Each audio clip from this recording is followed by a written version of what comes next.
Join me in the place of power, you risen dead.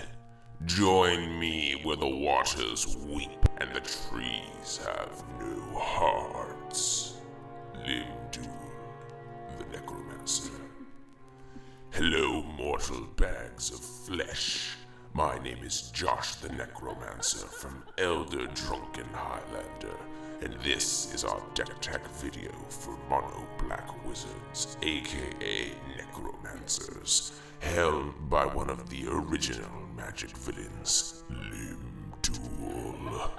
Now rise, my minions, and listen closely as I explain this demonic deck list.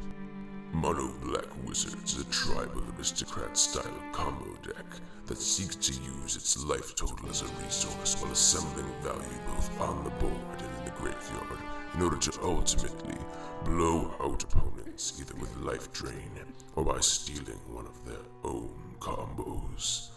It is very similar to zombie-based aristocrats and reanimator strategies in Mono Black, and even runs some of the same cards with our zombie sub-theme. It also tries to mimic Mono Blue Wizard strategies, even going so far as to mock them with pseudo-counter magic, such as Imp's Mischief and Warping Whale. This is also a Bolas's Citadel deck, as no self-respecting necromancer will be caught undead without an evil lair. So if you enjoy slamming cards off the top, being incredibly greedy, and having a dangerously low life total, this deck may be for you. This deck seeks to set up value engines both on the board and in the graveyard in order to assemble enough advantage to pivot into a win. In the early game, we just want to get bodies on the board. Blocking chip-ins especially is important, since our life total becomes a resource later. By mid-game, we should have established a sack outlet of some kind, as well as some wizards in our graveyard. At this point, we want to try and cast, draw, and tutor spells in order to find Bolas's Citadel and some form of top-deck manipulation such as Necropotence, Viscera Seer, or any of our various draw outlets. This will allow us to cast everything we find on top of our library, and if a land that we cannot play gets stuck on top, we can simply draw it or send it to exile. From this point, we can chain casting cards from the Citadel and draining life using Exsanguinate and Grey Merchant of Asphodel, our only non-wizard, as every good necromancer must get their bodies from somewhere, until we eventually win. We can also use Praetor's Grasp in combination with Magus of the Will to grab any 2-card combos from our opponent's decks, which is perhaps our most satisfying win con. Bonus points if the win con you steal is also a wizard. Look to keep opening hands that will set you up for a strong early game. Ideally, you want 2 to 3 lands, 1 to 2 mana rocks, 1 to 2 cheap necromancers, and either a sack outlet, draw spell, or a tutor. Don't focus on powering out Master Lim Dul. He is more of a backup plan for if our deck loses steam, as he is relatively able to carry a game on his own. In this deck, we have a few main ways to win. The most common one is going to be recurring Gary. Usually, we can generate a big board state off of Citadel or Living Death, and then sacrifice and reanimate Gary until we win. Another method is through Exsanguination. We can sacrifice our necromancers for big mana, and then burn the table out. Praetor's Grasp, Beacon of Unrest, Puppeteer Click, and other reanimation spells let us steal combo pieces from our opponents, and or beat them with their own strategy. Lastly, we do run a few different ways to buff our wizards, such as Diviner's Wand and Vanquisher's Banner. Combat damage is always a viable out when decks underestimate our power and leave themselves open. When playing this deck, you really need to be wary of two main forms of disruption. While we don't care about our stuff dying, we do care about it being exiled. Save your creatures from those despicable white mages at all costs. When facing a rest in peace, avoid putting creatures onto the board until it is gone. Praetor's Grasp can be used here to get removal for any stacks that makes us unable to play. Stuff like Grafdigger's Cage is annoying, but ultimately less of a threat. We also need to make sure we protect our life total. Necropotence and Bolas' Citadel are a lot less impactful when we are below 20 life.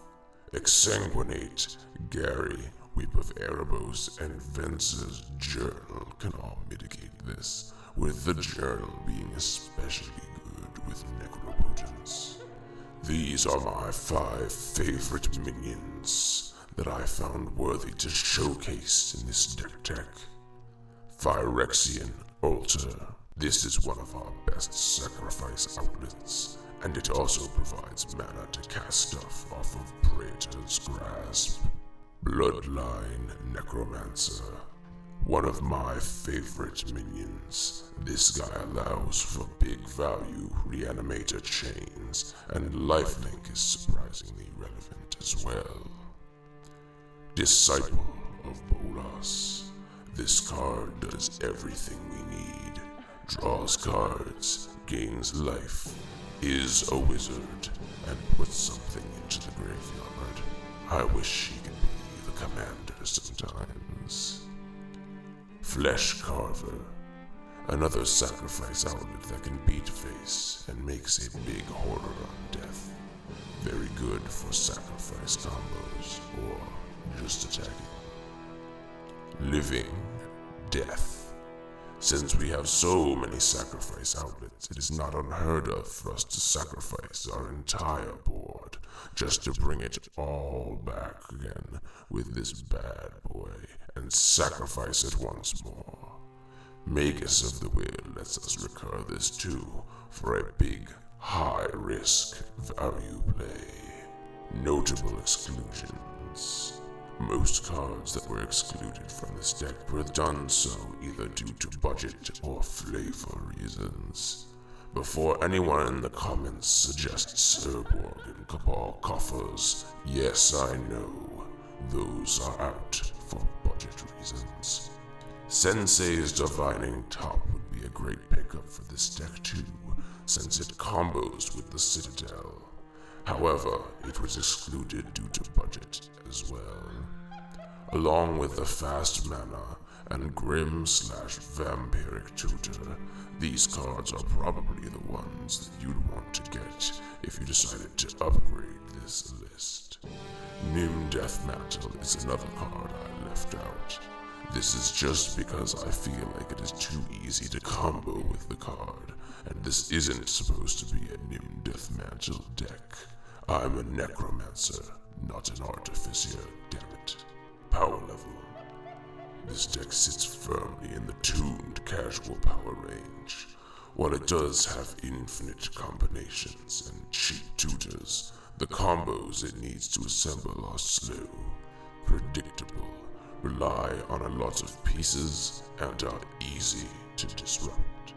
Because of that, this is a good deck to play with friends in games where you want everyone to be able to play out their decks a little bit, but you can end things quickly if it starts to drag. Overall, Mono Black Wizards is a unique and creative take on a subset of creatures that often get overshadowed, both by their counterparts in blue and the recent influx of warlocks that have been printed in Eldraine and beyond. It is a ton of fun to pilot and also play against. Sleeve up this deck if you enjoy playing greedy magic. sacrificing creatures, paying life, constantly going all in, and sometimes accidentally killing yourself in true necromancer fashion. One final point. I want to use this forum to discuss my disappointment that despite the party mechanic, we didn't get any new black wizards from Zendikar Rising. Wizards was part of the damn party mechanic for bleeding out loud. Despicable. That's all I have for you guys today. Thank you so much for watching, and if you could like, comment, and subscribe, we would very much appreciate that. See you next time. Jeez, that hurt my throat.